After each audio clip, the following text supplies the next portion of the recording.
ஸ்ரீ குருவே நமக. ஸ்ரீ சுக்கிர பகவானே நமக. ஸ்ரீ சுக்கிர பகவானே நமக. ஸ்ரீ சுக்கிர பகவானே நமக.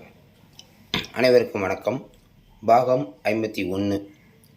இந்த பதிவில் நம்ம தொடர்ந்து பார்த்துக்கிட்டு இருக்கிறது திருமணம் எப்பொழுது நடக்கும் அப்படிங்கிறது. முதல் பதிவில் துலாம் லக்னம், இரண்டாவது பதிவில் விருச்சிக லக்னம், மூன்றாவது பதிவில் தனுசு லக்னம் பார்த்தோம். இன்றைக்கி மகர லக்னத்தை பார்க்க போகிறோம். மகர லக்னம் சொன்னோம்னா லக்னம் இந்த இடத்துல தான் இருக்கும். எந்த ஜாதகத்தில் பார்த்தாலும் மகர லக்னம் இந்த இடத்துல தான் இருக்கும்.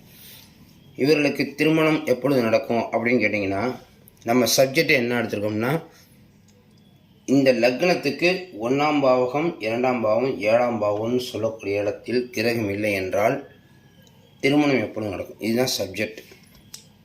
இந்த 1ஆம் பாவம் சொல்லக்கூடிய லக்னத்திலையும் 2ஆம் பாவம் சொல்லக்கூடிய இடத்துலையும் 7ஆம் பாவம் சொல்லக்கூடிய கிரகம் இல்லை என்றால் திருமணம் தாமதமாகிட்டே இருக்கும். அது திருமணம் விரைவில் நடப்பவர்களுக்கு இந்த அமைப்பு இருக்கும். மகர லக்னத்தின் அதிபதியான சனி பகவான், 2ஆம் பாவகத்தின் அதிபதியான சனி பகவான், 7ஆம் பாவகத்தின் அதிபதியான சந்திரன், இவருடைய நட்சத்திரங்களில் கிரகங்கள் இருந்தால் திருமணம் விரைவில் நடக்கும். ஒன்று லக்னம் 2, 7 கிரகம் இருக்கணும், அல்லது 1, 2, 7 கிரகம் இல்லை என்றால் இந்த இடங்களில் கிரகங்கள் கண்டிப்பாக இருக்கணும்.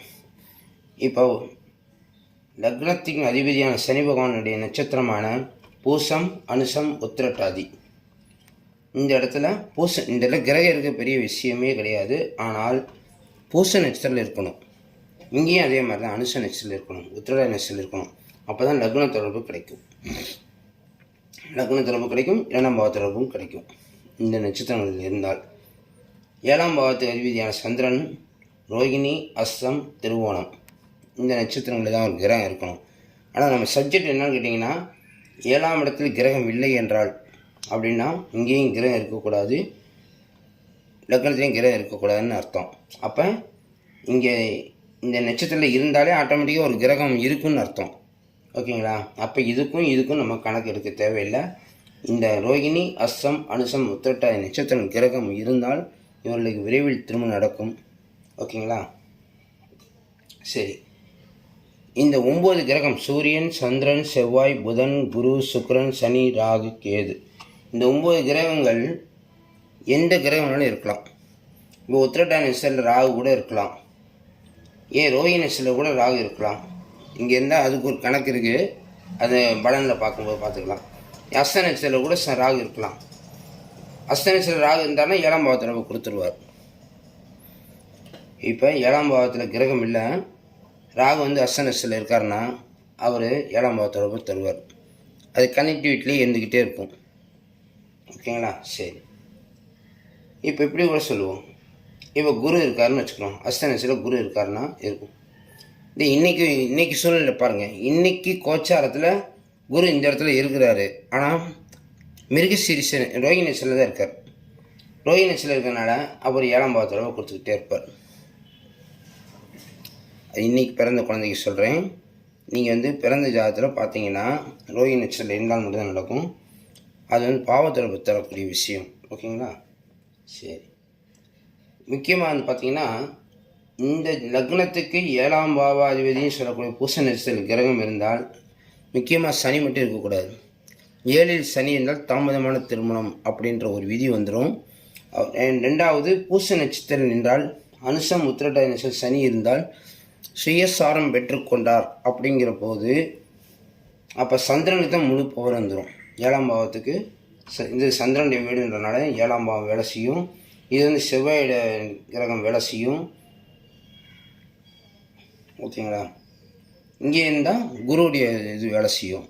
அப்போ குரு இங்கே இருக்கும்போது என்ன நடக்கும்னா, அதாவது உத்திரட்டாதி நட்சத்திர சனி இருந்தால் அதன் வீட்டின் பிரதிநிதி குரு வேலை செய்யும்போது 3, 12 கூடிய வேலையை தான் அதிகமாக செய்வாங்க.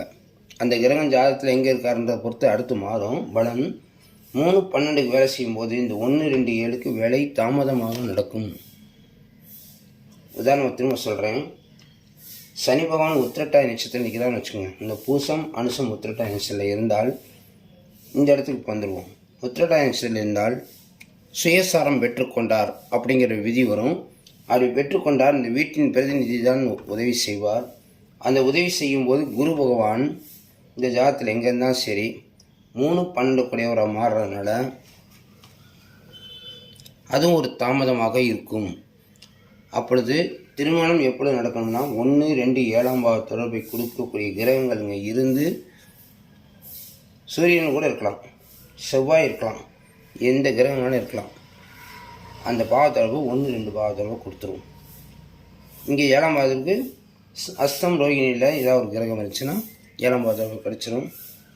இது மாதிரி ஜாதக அமைப்பு திருமணம் எப்பொழுது நடக்குன்றதுக்கு இந்த மாதிரி கிரகங்கள் இந்த மாதிரி வேலை செய்கிறது அப்படின்றது புதிதாக ஜோதிடம் கற்றுக்கொள்வர்களுக்கு இது ரொம்ப உதவியாக இருக்கும். அடுத்தபடியாக நம்ம இது வரைக்கும் 4 பதிவு போட்டிருக்கோம் திருமணம் எப்பொழுது நடக்கும்ட்டு. உங்களுடைய உறவினர்கள் யாராவது ஜாதகம் பொருத்தம் பார்க்கணுன்னா என்னுடைய நம்பர் டிஸ்கிரிப்ஷனில் இருக்குது, கான்டாக்ட் பண்ணுங்கள். நம்ம விரைவில் திருமணம் நடக்கும்னு கூறிக்கொண்டு அடுத்த பதிவில் கும்பலக்கணத்துக்கு பார்க்கலாம். பாகம் 52 கும்பலக்கணத்துக்கு பார்க்கலாம். நம்ம சேனல் இது வரைக்கும் சப்ஸ்கிரைப் பண்ணாதவங்க பார்க்குறவங்க உடனே சப்ஸ்கிரைப் பண்ணுங்கள். இந்த மாதிரி வித்தியாசமான ஒரு பதிவை தொடர்ந்து நம்ம போட்டுக்கிட்டு இருக்கோம். கண்டிப்பாக விரைவில் திருமணம் நடக்கும் என்று கூறிக்கொண்டு அடுத்த பதிவில் சந்திக்கிறேன். நன்றி, வணக்கம்.